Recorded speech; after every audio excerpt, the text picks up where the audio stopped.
What if I told you that the Tower of Babel wasn't just a physical construction? What if its true purpose was encoded in a forbidden language, a language that, according to some ancient texts, came from heaven, but was delivered by fallen angels? This is not the beginning. It's the second part of a story you thought you knew, but that only now begins to reveal its darkest side. If you haven't seen the first part yet, stop here. Look for it, because this continuation will connect everything you saw before with what no one dares to speak of. Today we'll talk about the Watchers, about invisible portals between dimensions, about structures that shouldn't exist, and about a new Babel that is already among us. But pay attention. This is not just ancient history. What you're about to hear could be happening right now, in your city, on your phone, in the cloud. What if the rebellion against heaven was never stopped, but reconfigured? The forbidden side of a story that perhaps was never a myth. And if you're here, it's not a coincidence. It's because something in you also wants to know the truth. Welcome to Código Divino.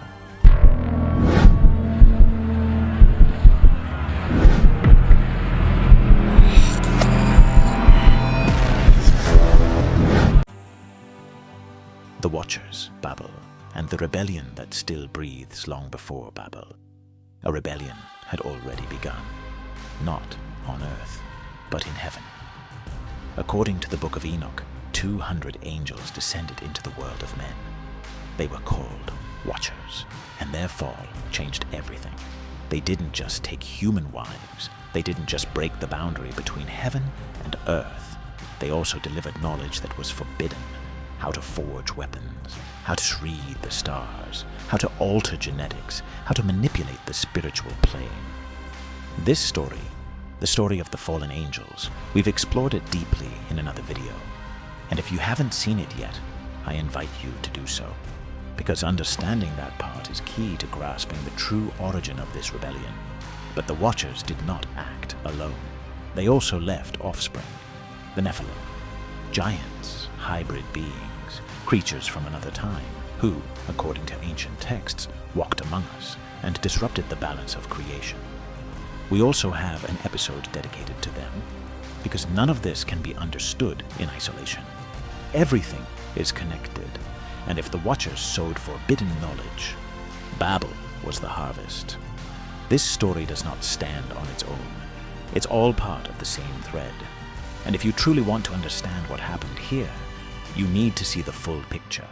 Fallen angels, Enoch, giants, ancient technology, spiritual kingdoms at war. We've explored all of that, and each piece will give you a new clue. In the description, you'll find the links to follow the trail. Because this mystery is not solved with just one story. It's solved by connecting them all. Babel was not the beginning. It was the silent continuation of something that started above, and that still, even today, reaches us from the shadows. Did the tower connect to the heavens, or to the depths of the earth? We've always been told that the Tower of Babel sought to reach the sky, that it was an act of arrogance, a construction meant to challenge divine heights. But what if it wasn't just about height? What if the true mystery was in what it connected within? Some esoteric theories suggest that Babel wasn't just a tower, but a channel of energy, a structure designed to open portals, not only upward but downward as well. Was it a celestial antenna, or a subterranean gate to hidden forces? This pattern isn't new. In ancient Mesopotamia, ziggurats already served as temples of connection. They were considered places where gods descended.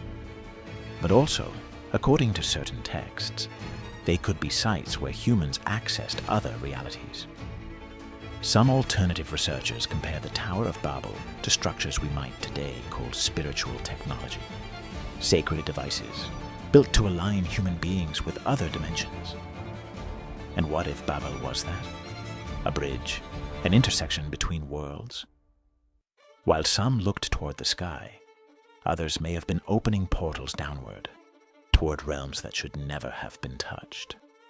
And if that's the case, what was really activated there? Why did God descend? What was attempted to be stopped?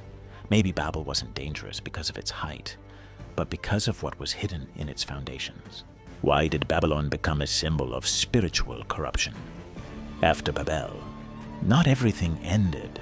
The city continued to exist. It changed form. It changed name. It became Babylon. And over time, it stopped being just a physical place to become a universal symbol, that of spiritual corruption. In the Book of Revelation, Babylon does not appear as a city, but as an enigmatic figure, the Great Harlot, an entity that represents power, seduction, and spiritual arrogance, a figure that becomes drunk with the blood of the saints, and that seduces the kings of the earth. This prophetic Babylon is not just physical. It is a system, a mindset, a structure that seeks to replace the sacred with the superficial and the eternal with the fleeting. What if that same seed of rebellion, planted in Babel, blossomed in Babylon as a force that still remains active today?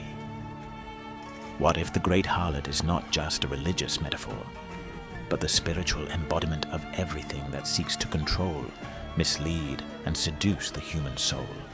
Because Babel was not just an architectural challenge. It was the beginning of a model, a pattern that has crossed centuries. Today, that pattern disguises itself. It changes name, it changes form, but its essence remains the same. The pursuit of power without obedience, the rise without humility, the knowledge without divine purpose.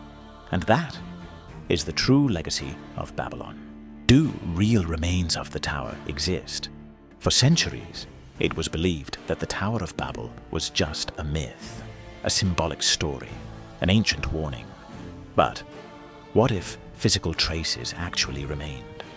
In Iraq, in the ancient region of Babylon, archaeologists discovered the remains of an imposing structure known as Etemenanki, which in Sumerian means the house of the foundation of heaven and earth. Some believe this massive ziggurat may have been the real base of the Tower of Babel, a monument so colossal that even the writings of historian Herodotus mention its existence. But here's where the mystery begins. Fragmented records, interrupted excavations, and key details that vanished from the official narrative. What was really found there? Why didn't so many pieces reach the public? And why, right after several excavations in the area, were there wars that destroyed part of the site? Some alternative researchers claim there is evidence that was hidden, proof of technologies, symbols, or proportions that don't fit the conventional narrative. Others insist that the most revealing findings never came to light. Is it about protecting history, or protecting a secret? What if what was built in Babel was much more than a tower? What if we're talking about a structure that not only defied the divine, but held something we still don't fully understand? Maybe it wasn't completely destroyed. Maybe it was buried on purpose. Are we building a new digital Babel? Before, men laid bricks. Today, we lay data. Before, we built towers. Now, we build networks. And the most disturbing part, we are no longer confused by languages. We understand each other, regardless of language, thanks to a new language, the digital language. Emojis, memes, hashtags, binary codes. We communicate through global systems that never sleep, never shut down, and are always watching us. Isn't that what the ancients attempted? To create a single humanity, united by one language, under one system. Today, that tower doesn't rise to the sky. It expands in the cloud. Look around you. We live connected. We depend on servers we don't even see. We are training artificial intelligences to think, create, and decide for us. And the most unsettling thing is this. We no longer know who is building this new tower, or what its true purpose is. The world's biggest platforms, Google, Meta, Apple, TikTok, are not just companies. They are structures, ecosystems that absorb your thoughts, your emotions, your attention. and transform them into invisible bricks. Bricks that feed something bigger. Did you know there are people working to develop a universal language based on artificial intelligence? Or that AIs can now translate hundreds of languages in real time, eliminating the barriers that once divided us? In theory, it's progress. But in practice, we are returning to the starting point. One language, one network, one tower. What if all of this is not a coincidence? What if we are repeating, without realizing it, the story of Babel? But this time, with screens instead of bricks and algorithms instead of prophets. What will happen when we finish this new tower? Who will tear it down this time? Or worse, who will control it? We're not talking about science fiction. We're talking about what already exists.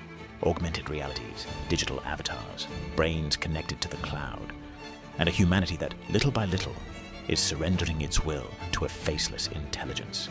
A new Babel, invisible, unstoppable, and built with our own participation. All of this began with a tower, an attempt to reach the heavens, an act of unity or arrogance. In the first episode, we saw how that project changed the destiny of humanity.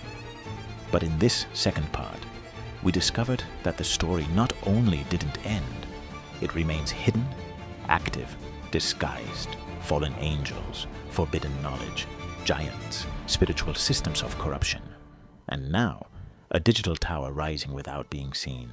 Yet we're all helping to build it. The big question is, what are we really building?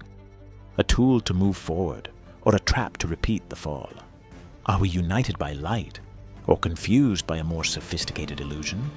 Perhaps God didn't descend at Babel just because of a tower, but because of what was behind it. And today, we may be retracing the same steps, thinking it's different, but with the same spirit beneath it all. This story is far from over. We've only opened a door. And what lies behind it? Not everyone is ready to see, but if you're here, it's because you already feel it. Something doesn't add up, and you can't ignore it anymore. That's why I invite you to watch or rewatch the first part of this series and the other key episodes linked in the description, because each video is a piece of the puzzle. Subscribe, turn on the bell, and share this episode with someone you feel needs to wake up, because what's coming in the next chapters of Código Divino will shake the very pillars of what we believe to be real. The ancients built with bricks. We build with information, but the mystery remains alive, and the rebellion may have never truly ended.